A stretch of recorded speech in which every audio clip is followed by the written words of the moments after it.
Welcome back. Fresh fears have been raised of an impending crisis this winter in England's NHS. A survey of trusts found that half thought patient care has worsened over the past year. An influential think tank said increased demand and a government squeeze on budgets are to blame. Sejal Carrier on how patients are being let down.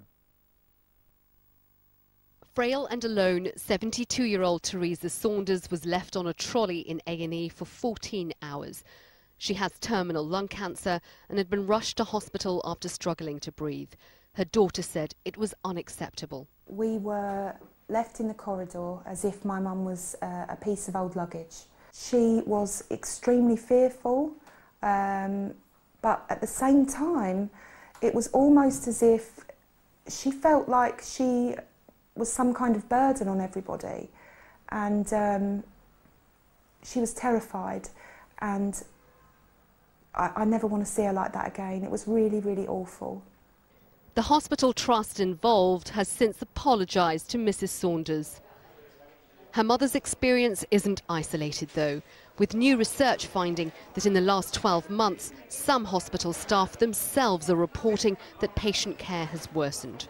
The influential think tank The King's Fund found more than half of NHS Trust finance directors in England think patient care has got worse over the last year, while just 6% said it's improved. That's reflected in the number of patients seen on time in A&E, 89.7% this September, down compared to 90.6% last year. The numbers may seem small, but they make a big difference to A&E departments. There have been huge efforts put in place to try and deal with these pressures. But the simple fact is that patient demand is increasing for services, and NHS funding, the funding that comes from the government, is simply not keeping pace with that. And that is at the root cause of the problems that we're seeing today.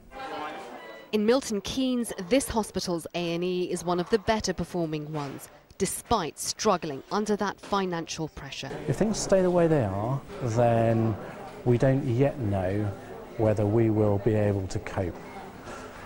What we're really concerned about is the impact of something like a flu pandemic hitting the NHS, where we know then that it will be incredibly difficult for the NHS to cope as a whole.